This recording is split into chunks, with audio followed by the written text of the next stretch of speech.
Selling lies and buying time, killing people next in line. Lower classes, social slime, they don't matter. Genocide, sick from water, sick from air. Making money, they don't care. Caesar shit, force of air. Fuck them back, it's only for they war. They shoot, they kill, they massacre, rape. They burn the kids, no one makes countries.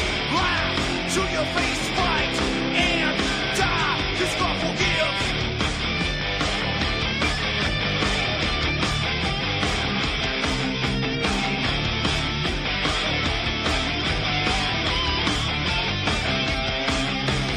Selling lies and buying time, killing people next in line. Lower classes, social side, they don't matter. Genocide, sick from water, sick from air. Making money, they don't care. See their shit, force a bear. Fuck them back, that's only fair. They bomb, they shoot, they kill, they massacre, rape. They burn the kids, no one makes countries. Lie to your face, fight and die, cause God forgives. Yeah. Coming back around again.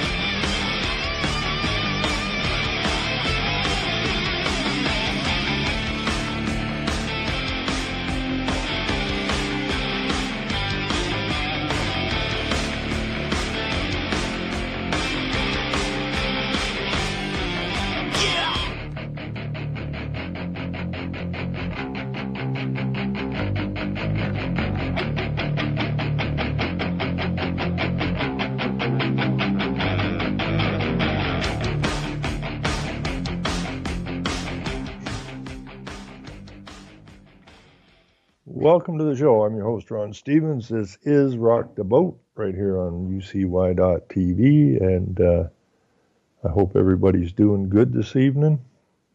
I hope Jules is doing fine. I haven't had a lot of time to check up on it. I'm kind of licking my own wounds here after being to the courthouse last Friday.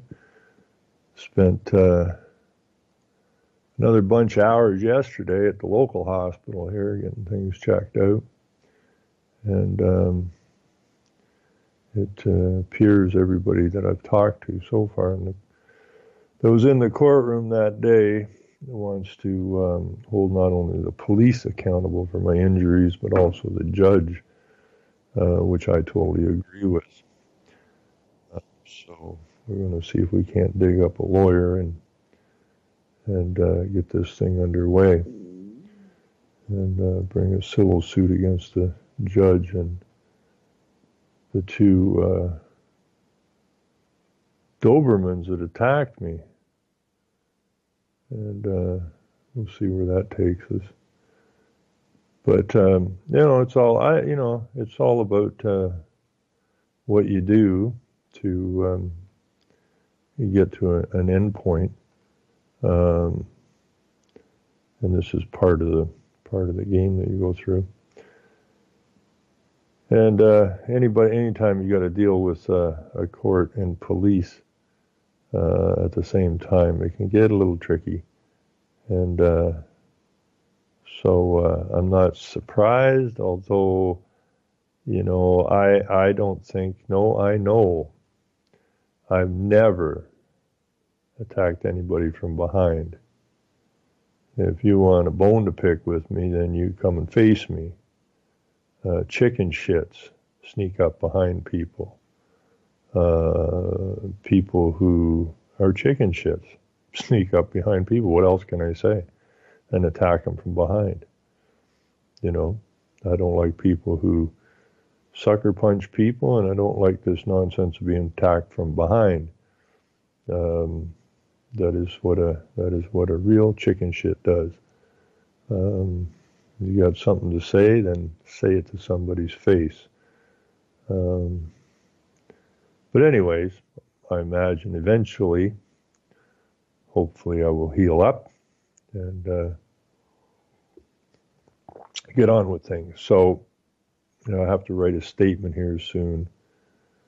A lady lives just outside of Washington, D.C., who I met at the Newmarket court when Michael was there for his injunction case.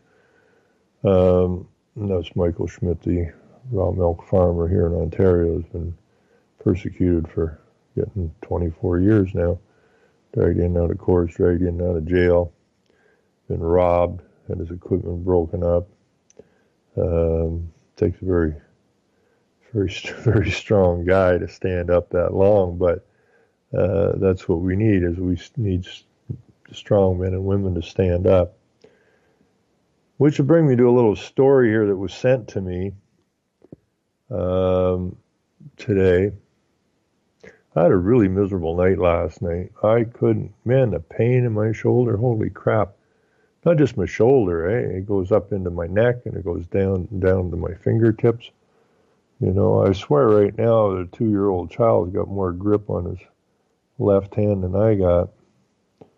And I find that rather irritating. But like I said, someday it should heal. I got sent a kind of a rather interesting email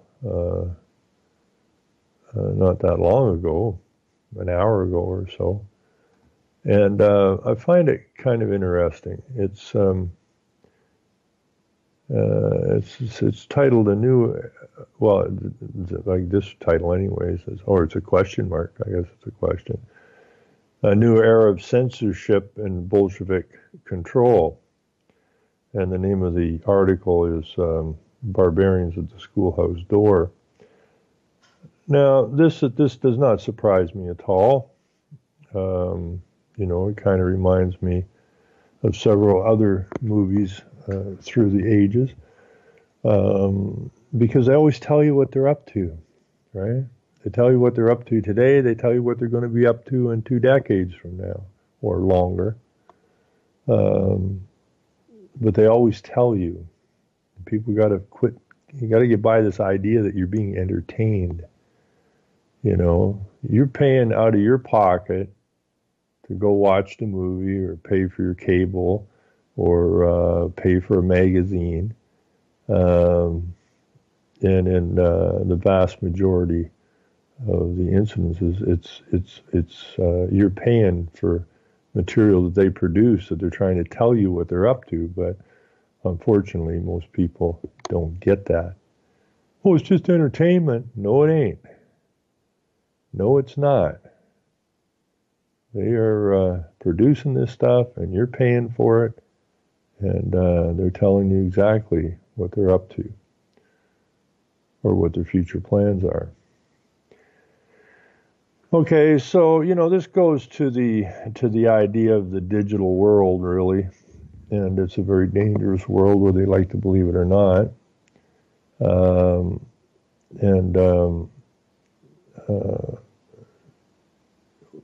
Because once everything's digitized, it's not solid anymore, okay? And they can change that in a moment. Or they can shut things down in a moment. And a good example of that is I went to, after I got to the hospital yesterday, I went down to my local Mac's there to get a cup of coffee, and that was the day before, I guess. But anyways, the debit machines were down. And they'd been down all day. I was driving the poor lady at the counter nuts. She got a sign on the front door, right? Cash only, debit down, right? And but people in this day and age can't see a sign. It was a good size sign, right smack on the door that you got to open to get in the store, saying cash only, debit not working. And she was getting really flustered because people kept coming to the counter with armloads of stuff that you really shouldn't be eating anyways, but putting it on the counter and pulling out their debit card, and she'd go, "Did you not see the sign?" "What sign?" "The one on the door." "No." "Well, our debit machines are down, so we need cash." "Oh, well, I don't have any of that." And they just leave all the shit. They just leave all this stuff on the counter, right? So she spent her whole day running stuff back to where these people picked it up from. And really getting irritated. And she's going, I thought they were as dumb as they could possibly get, but they seem to be getting dumber every damn day. And she's absolutely correct. Excuse me. Ow, that hurt. Oh, damn. Anyways, so yeah, she was thought everybody had been dumbed down as far as they could get, but not even close yet. There's a ways to go yet.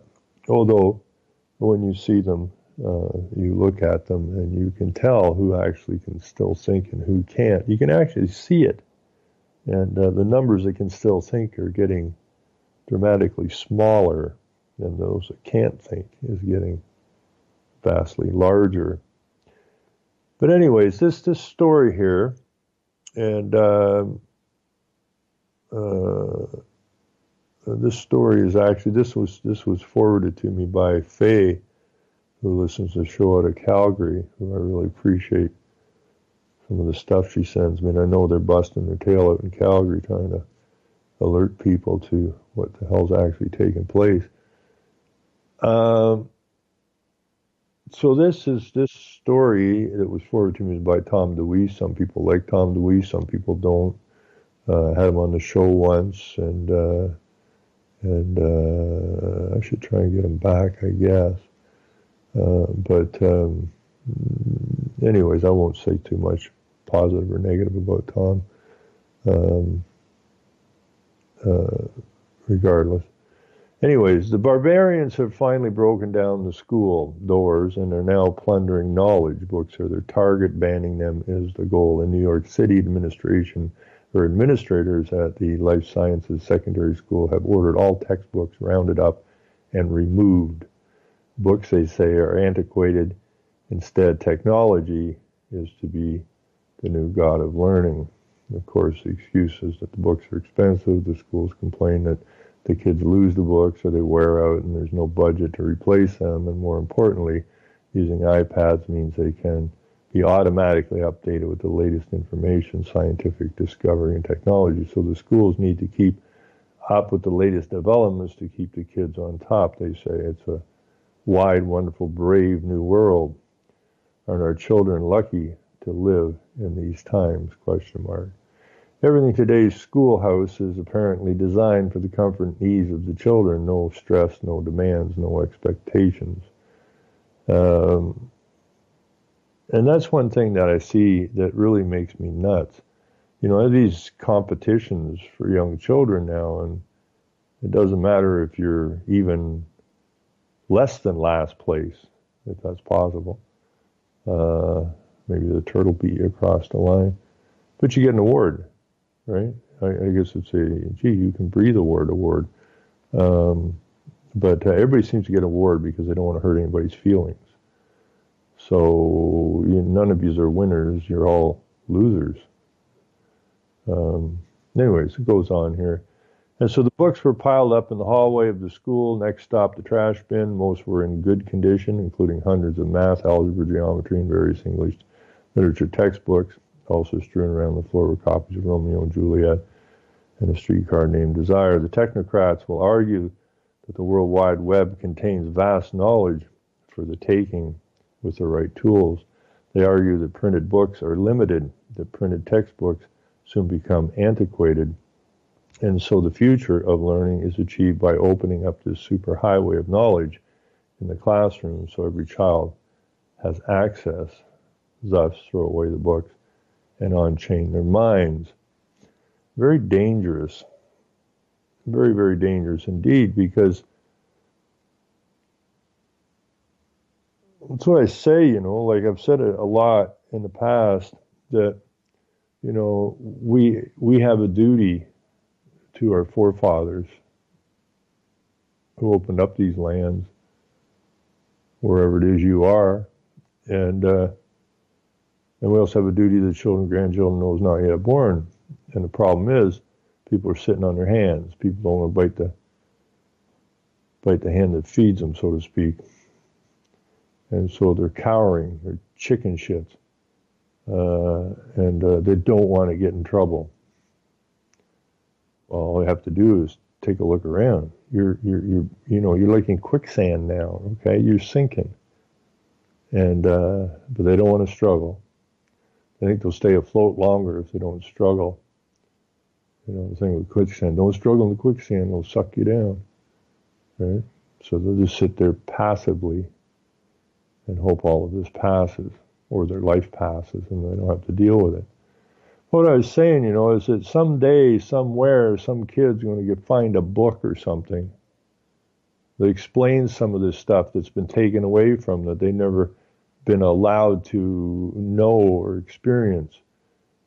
And when they get that knowledge, when this thing's all locked down and they run into some of this knowledge somewhere that won't be available to them, they're going to have to find it someplace. Because the history is being rewritten constantly.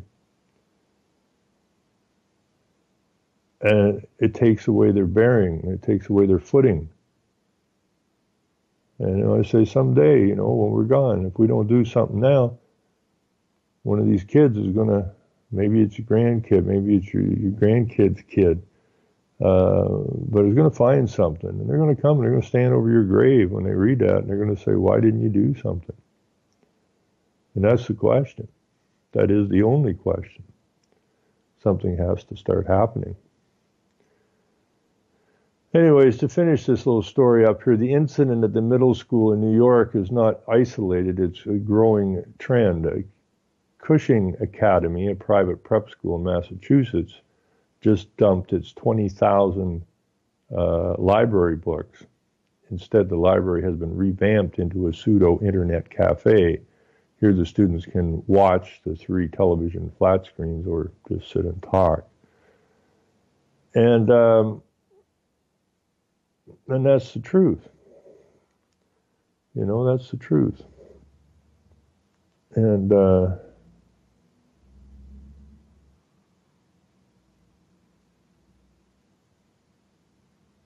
now here's another one before I go where I'm going to go back. I want to continue a little bit with this book thing, but here's another little story by Kathleen Merrickhead.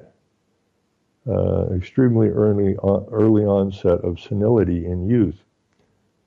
I was asked to put together a piece on the lunacy of today's youth because I have no imagination. I'm sticking with stories I found showing what is going on in today's world of those younger than, say, maybe 35.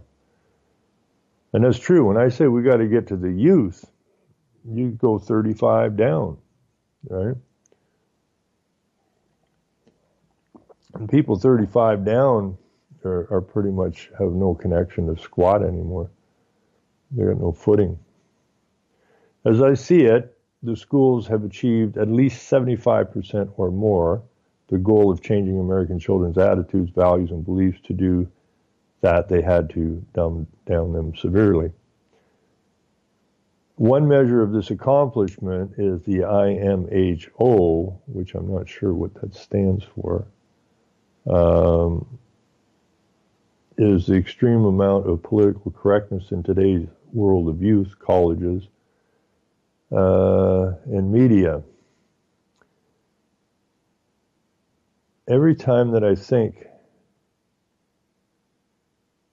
PC-ness has taken them as far as it can go, I am proven wrong by the new no-no. Example, today I read where some schools said you can change your gender of choice daily if you choose. With everything so amorphous, there is no base, no foundation upon which values, attitudes, beliefs can be grounded. It is as if moral relativity has metastasized into every atom of life. Someone please tell me I'm wrong and show me why. Well, you're not wrong. You're absolutely correct. And we got a mess on our hands. So when I read this thing about barbarians at the schoolhouse door, it reminded me of Fahrenheit 451.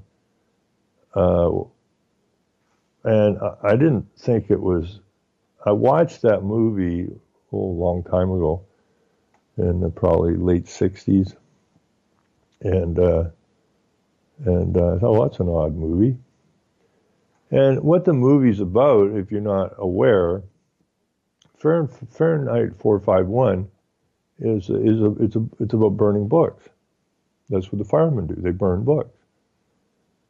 And so when I saw this story come to me that Faye forwarded to me, I thought, okay, this movie was made in '66 off a Ray Bradbury book written in the '50s. This is long-term stuff, man. And everybody just blows it off. So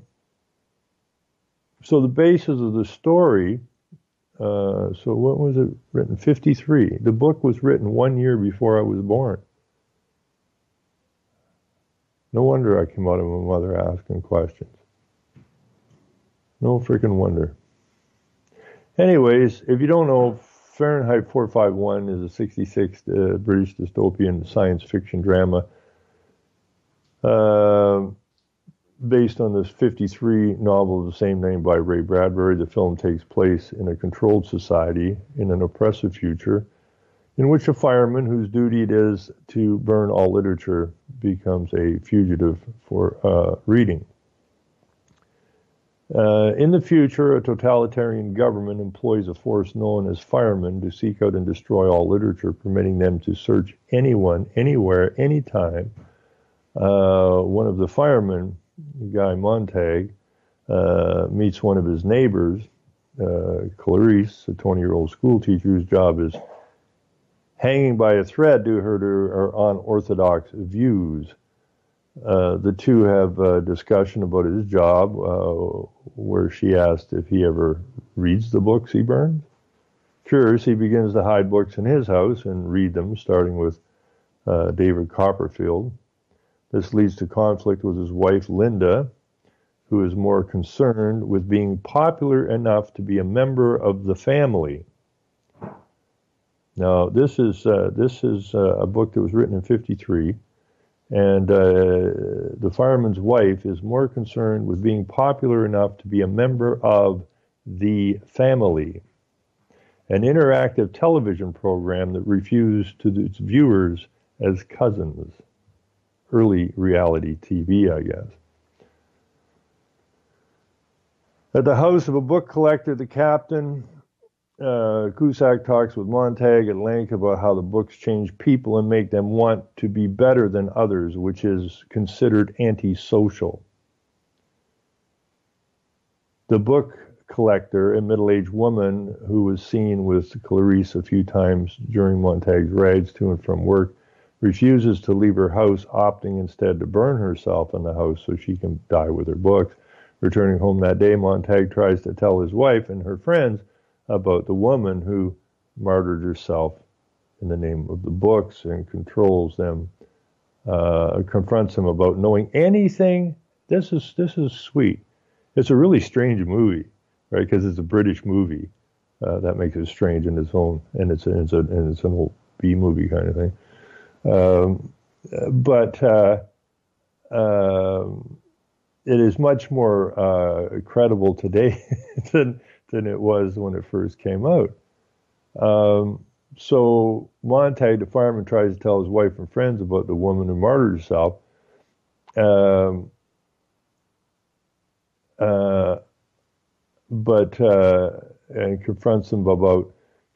confronts his wife and her friends about knowing anything about what's going on in the world, calling them zombies and telling them they are just killing time instead of living life.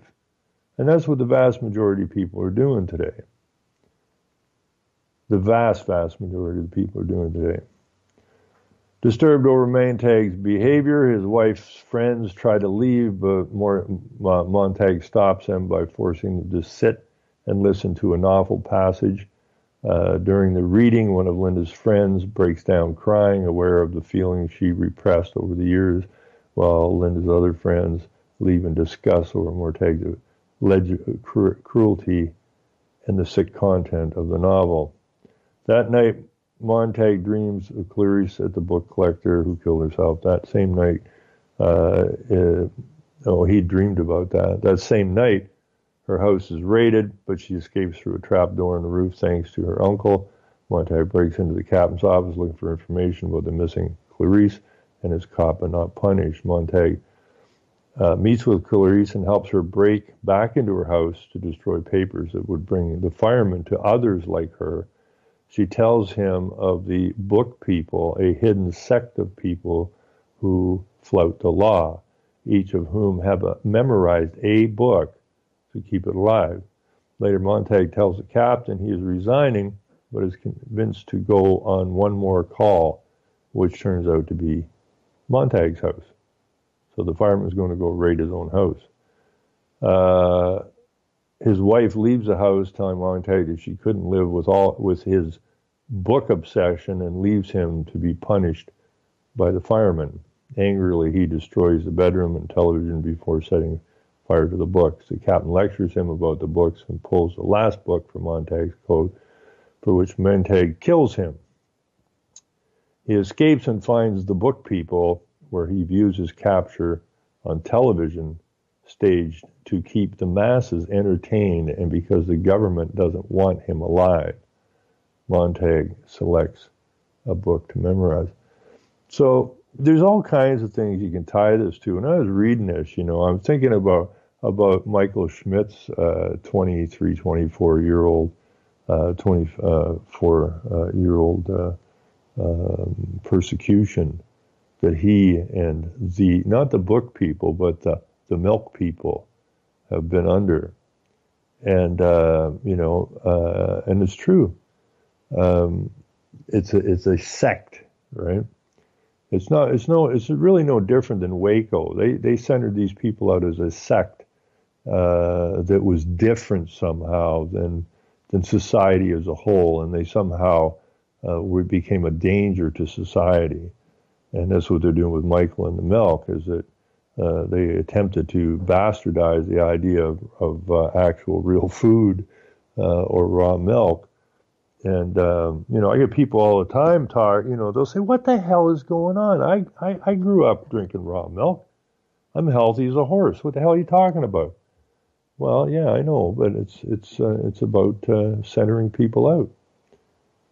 We have all kinds of examples of it. And so, this is where we're at now, and I read somewhere somebody said that this was, somebody in one of the comments, I'm reading this off of Wikipedia, but somebody, this is under reception, somebody here described it as 1984 stuff, a little lacking on plot, rather tentatively directed, but with some charming moments. But it's an English movie. What do you want? And it's an old movie, and they probably made it on no budget. But, you go back, I always tell people, you got to go back to understand, you got to go back and understand what was going on back there in order to understand what's going on today. And that's what they're getting rid of the books for, because the books, whether or not they're correct or not, i.e. our history books are far from correct, but at least there's some basis there you can work with, whereas now, just like 1984 with the Ministry of Truth, is bang this stuff out at you. I mean, pick up a newspaper. They've gone over the top. I mean, people used to laugh at that rag, the Inquirer, and mainstream news is making the Inquirer and these other rags look more plausible every day. As far as what they're writing being the truth versus what the mainstream media is writing. So, it's about mind control and so on and so forth.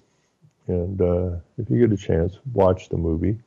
I think you may find some truth in it, or something that you can attach to today. But when I was looking up Fahrenheit 451, this really got my attention. HBO, this is April the 17th, 2017, HBO is making a Fahrenheit 451 movie. So they're updating it, and I don't know exactly.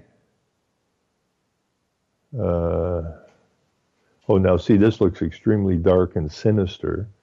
You know, that's what they've done. They've made everything dark and sinister now. And it's getting darker and more sinister all the time. So Michael B. Jordan and Michael Shannon, I have no clue who these people are. I don't watch movies. I don't watch TV, so I have no clue. You may know who they are. But anyways, this goes on to say Ray Bradbury's famous 1953 novel Fahrenheit 451 is getting a feature-length update. HBO is set to make a new movie adaptation of the book, directed by Ramin Baharni, co-starring the two guys I mentioned. Jordan will play Montag, a firefighter who burns books in a dystopian future where such things are outlawed. He then has a change of heart and feuds with his boss. Legendary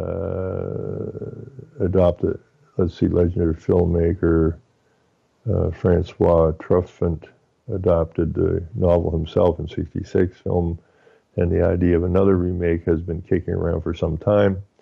Mel Gibson was even attached at some point, but now it falls on HBO. So they're gonna make a new movie, make an update on Fahrenheit 451. So that starts in 1953 when the novel was written, is now 2017, and boom, back in your face again. And when we see that the schools are starting to remove the books, we got a big problem. Now, while I can research very fast using the internet, if you don't know what questions to ask while you're doing the research of yourself, and you aren't really hardcore, it's very, very easily to get pulled into a bunch of nonsense. And that's the biggest problem with the internet. Most people don't have a clue how to use it. Most people don't have the time to use it properly. You know, I see stories all the time getting spread around, and you go, what the hell is this? And it takes all of like 3 to 5 minutes to find out that it's completely garbage, right?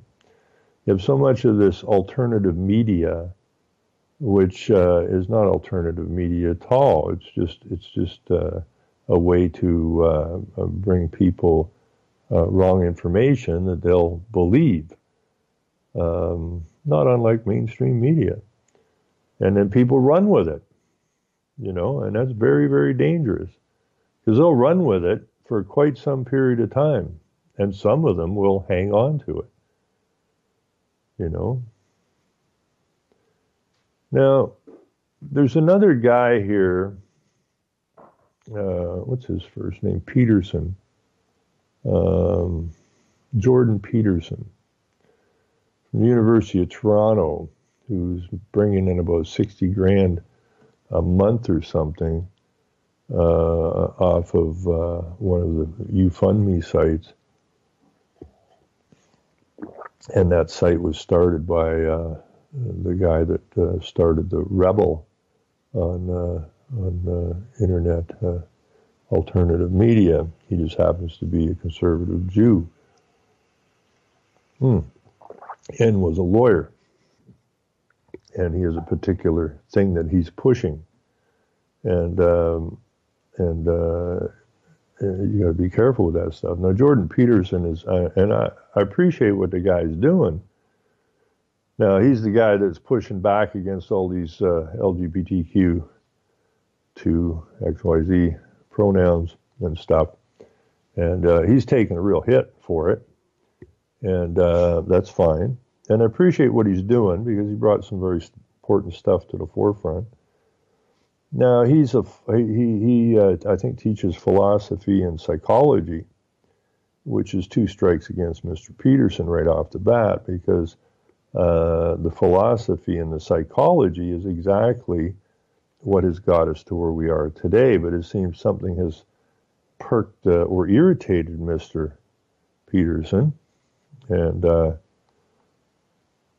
I do intend to talk to him. I would like to have him on the show because I'd like to kind of ruffle his feathers a little bit, which a lot of people would jump all over me for, but that's fine. Because Mr. Peterson, while he's doing a certain amount of good work, he's been suckered by this idea of philosophy and psychology. That's what he teaches. And somewhere he must believe in philosophy and psychology if he's teaching it. And both are very, very dangerous. And they're not of truth. Now, one of these great so-called philosophers, some people call him Nietzsche, some people call him Nietzsche, whatever. Friedrich Nietzsche is how I will pronounce his name. Friedrich Wilhelm Nietzsche was a German philosopher, cultural critic, poet, and Latin and Greek scholar whose work has exerted a profound influence on Western philosophy and modern intellectual history. You know, so I heard of this guy before, never really looked into him too deep, but I spent a few hours looking at this guy, and this is the problem, or one of the problems at least. I first ran into this guy's name some time back, probably, I'm thinking a year and a half. And I was looking through a book, one they didn't burn yet, apparently, and this was the change-out time, the mid-19th century. This was the change-out time. This was going from basically the dark ages to the enlightened ages or whatever. This was going from rural to industrial times. And this was going from the creator of the world to man becoming the creator. And that's where things started going downhill fast. And we have these crackpot so-called philosophers who come out. And when I was reading the book, and I don't recall what the name of the book, it's buried somewhere deep in my Facebook someplace, maybe on my blog, but I don't know. But anyways, in that book, it says that they killed, or Nietzsche killed God. We killed God.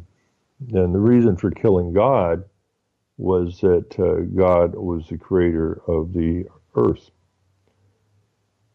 And they said they couldn't bring ecology forward if God was alive. Because what the change out there was going from, having respect or worshiping whatever, I'd rather use having respect for the creator, and then worshiping the creation. Now that's the satanic switch out, okay? Now you may think this language is silly, but this is the language they use, so it's not silly at all. It's about good and evil. And the evil ones, that he would destroy the creation. So anyways, they couldn't bring ecology forward with God being alive, so they killed him. And they replaced the priests with the scientists, okay? So the science is the new religion. And you're not supposed to question the science, just like you weren't supposed to question the priests. And you shouldn't do any study. You should just believe what they say and be done with it. And that's why when someone questions things like global warming or why you're poisoning our food or whatever, you can't, well, the scientists know. No, they don't. Right? They're manipulators. They're deceivers. just the same as the old priests were. Now, the old priests and the science, neither one's got anything to do with God, right? It says in the King James Bible that religion is a form of deception. And now we've changed out religion, and science is a religion. So, which makes the Green Movement a religion.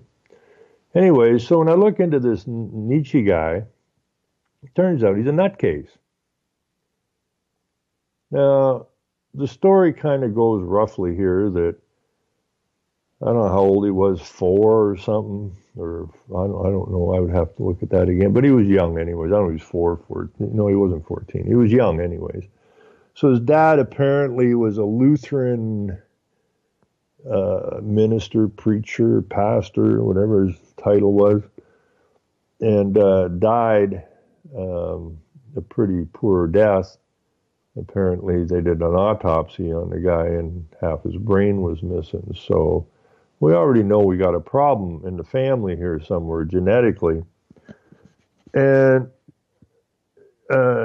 because he was going to grow up and be a Lutheran minister or pastor or whatever. And then when his father died, he was distraught, like, why did you kill my dad, right? You know, he's pushing your stuff. And so he got a little weirded out about that. And then he ended up at some universities or whatever, and then he ended up in this place where they were questioning the existence of a God. And, you know, then he was in, I think, Catholic, whatever it is, a Catholic university or whatever, or where they train Catholics.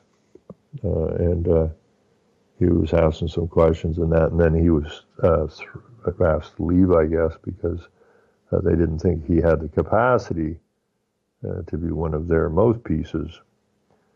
And then he goes on this long trail. He's all over the place. He's into this, into that. And his philosophy started from being angry.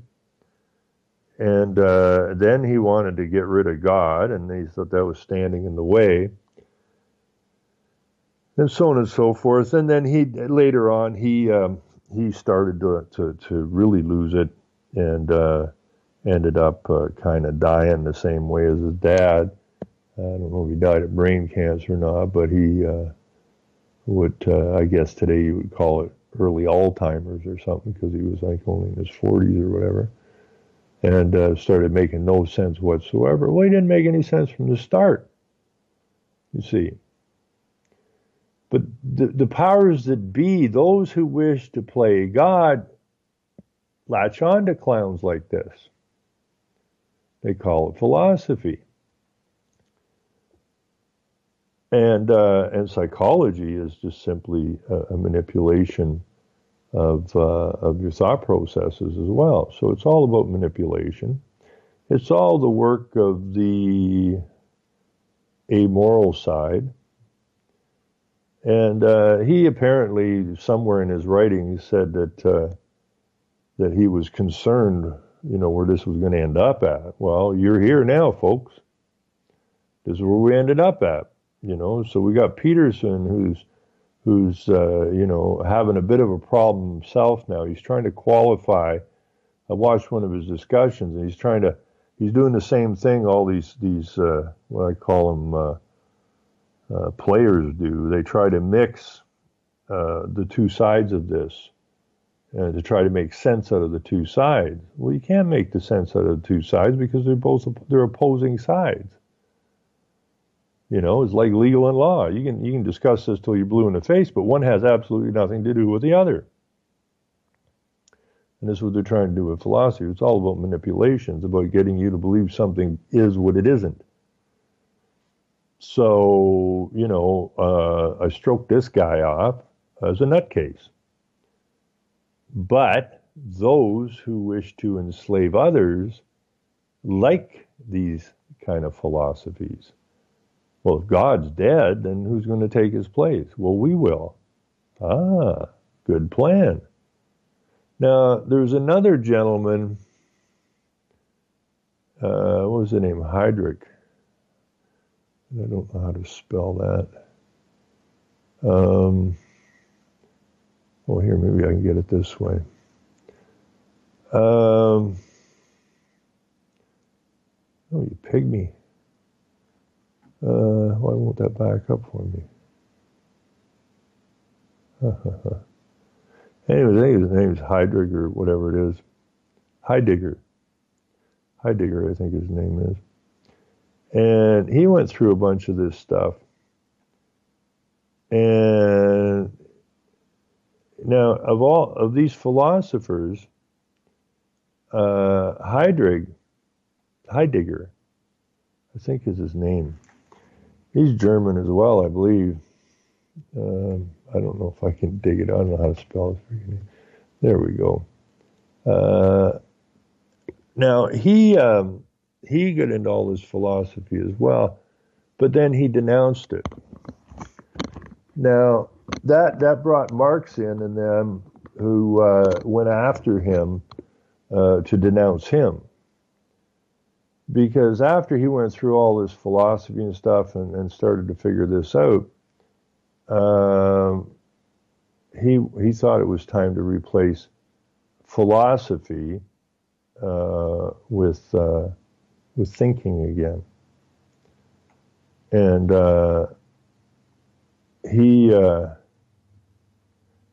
he makes much more sense than does Nietzsche and some of his boys. But see, Heidegger was written off basically as a nutcase. Lowbrow, undereducated, stupid, unintelligent, not an intellectual, and his stuff was impossible to understand or read. All things to get people not to pay any attention to this guy. Right? That's the whole plan.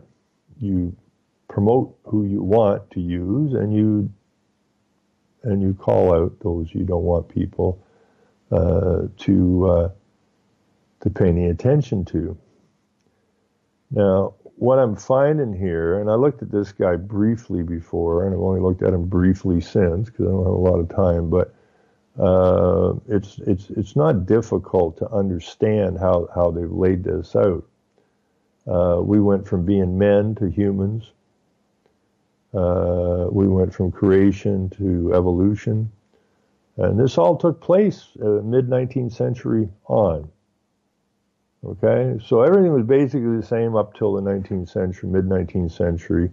And then it becomes survival of the fittest, evolution, philosophy, psychology.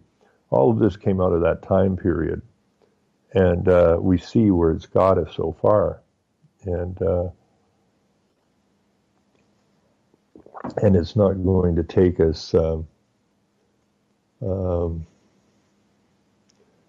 because as far as humanism, I believe he called out humanism as well. Because what you do is you lose your moral guideposts. It's to take away the morality of good and bad, good and evil, whatever, you know. And then you can just go and look at Soros, who, when he took down the Philippines, you know, he said it was an amoral act, so therefore he doesn't feel one way or the other about it. You know, he destroyed millions of lives. He may have not killed them, but financially and socially, he killed these lives. He killed this nation because he had the power to do so, because he's playing God. Now, if you look at the history of Soros, you know this sucker was amoral from the get-go, and he continues to be so. And he just does what he does. There's no right or wrong. And this is what's taught by a lot of these philosophers. You know, you are God. You know, I don't even know what that movie was, but when I saw that, Shirley MacLaine and standing on the beach with some guy, and he's going, you know, you're God. Just say it. You know, she very tentatively says, I am God. Louder, louder, louder. Now she's screaming it, right? I am God. No, you're not, you twit. Okay? No, you're not. As a friend of mine who was here, was telling me the same thing. He can prove on his fingers that he's God. And I said, that's a brilliant idea. I love it. Okay, so, hey, God, because he's telling me he creates things. Well, you only create things from the things that are already here. Now, where did all these things come from? That's the question. Is it answerable? No.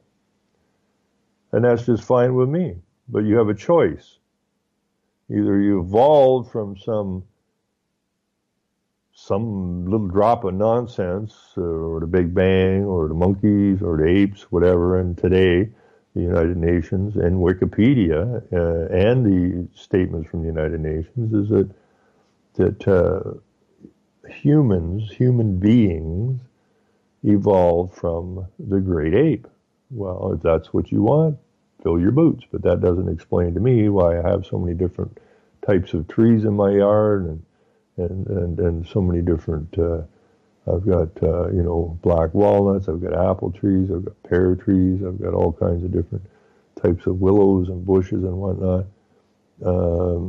So are they humans too? Did they evolve from something? Who knows?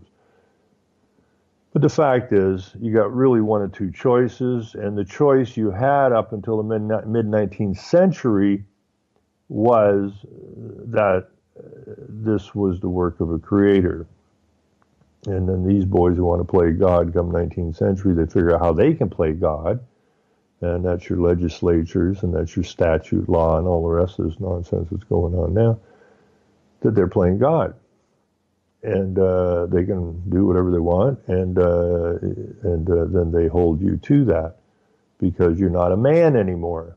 You're a human being, which is classed as an animal. So Heidegger says here that Martin Heidegger was a German philosopher and seminal thinker in the continental tradition of the philosophical Hermetics. And he's actually a pretty interesting guy, but I couldn't understand, when I first looked at him some months back, I couldn't figure out why he's getting bastardized so bad by Marx and those boys, specifically because he's going against, he went through the philosophy part of this and then realized what the hell was going on, and drew himself back. His moral compass got a hold of him, I guess, and drew him back. And so, I don't like manipulators. I don't like liars. I don't like deceivers. And, philosophy and psychology both fit well into those categories. And, you think about it, what is philosophy? Is some doofus, well, like this Nietzsche guy, he gets pissed off because his father dies. Now he's pissed off at God, right? And then he runs around, he's bouncing everywhere. I mean, this guy bounces around like a freaking, I don't know what, a ping pong ball, man. He's doing this, then he's doing that, he's doing this, doing that, but they sift through his stuff and they find out what moves their particular program forward, and then they latch on to it and they put it in the universities, and then this is pounded into people's heads and they believe it because they're stupid and easily manipulated. Oh, the great philosophers, they say. Oh, this guy's a really great philosopher. Great, I'll learn and understand and believe everything this clown said. It's a bunch of people sitting around going, or not a bunch of people, you get these oddballs who sit around and go, I was thinking, what if? Well, okay, what if? But there's no basis of your what if. You're not standing on any solid ground here. So now I have Jordan Peterson, who's running around doing all these seminars and that, who teaches philosophy and psychology at the University of Toronto, who seems very confused because, again, he's trying to intertwine the idea of God, the creator, and the worth of philosophy and psychology as being as something that can be intertwined. It can't. It can't. But he's trying, and I can see the stress in his face. I know the guy's struggling. This is a good thing. He's struggling. He's struggling with what he was taught, what he believed, and what he's seeing. And like I say, all good researchers, regardless of how atheistic they may be when they start, they all end up back at the King James Bible. And I've talked to some really good researchers who, I was the most anti-Christian son of a bitch you ever want to meet because of what he was told. Okay? Now, that's a group of people also that suffer from mass manipulation. And these so-called Christians need to get their act together. They've lost their moral guidepost. I mean, how is it you can go to a church and be funding or participating in an LGBTQ pride parade? And like, what are you, stupid? Right? That's the opposite of morals, but that's from philosophy and psychology. Right? Again, that's the intertwining of two things that can never be put together. Can't happen. It's impossible. So anyways, we're just about out of time. I really encourage people to go, take a quick breeze through Nietzsche and some of these other philosophers and Heidegger, and you just make up your own mind as to what you're reading here. But Heidegger looks like a guy who went one direction and then put the brakes on and went, wait a minute here, what the hell are we doing?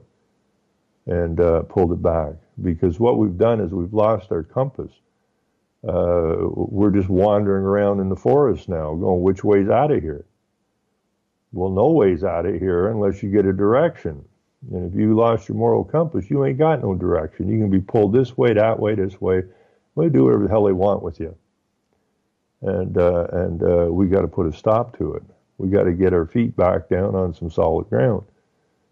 And we have to stand up against all of these things that we see in our nation that is specifically been brought to our nations to destroy the nations, because the guys, the philosophers who started the UN and the psychologists and the money men, all who wish to play God, okay, these are the guys that started the UN. These are the guys that are bringing all of this nonsense to our nations. And we've got to push it back somehow. Anyways, but look on the clock, we're out of time. I'm your host, Ron Stevens. This has been the latest edition of Rock the Boat. And hope you got something out of it. Helped me, anyways. And again, I hope Jules is healing well. And I have to go make some phone calls as soon as this is over and see how we're going to haul these police and this judge into a courtroom and see how they like it. Probably not very good. But it'll be worth a laugh on their part anyways, or on our part towards them. Yeah, if you ever want to get a guard dog, I don't even know it's worth getting a dog. Just hire a cop and just chain him up to your back door and feed him a couple, 3 times a day and tell him to attack. And he'll attack when you tell him to attack, because just screw it. Anyways, there's the music. Everybody take care. Have a great night. We'll see you.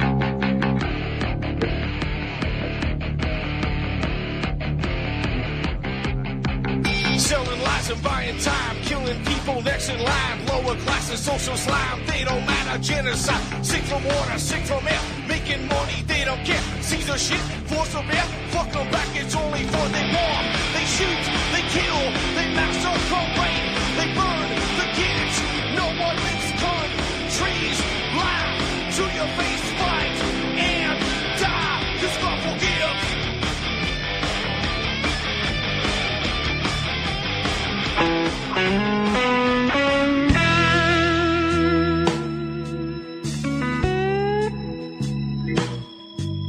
This is Ozzy Skate.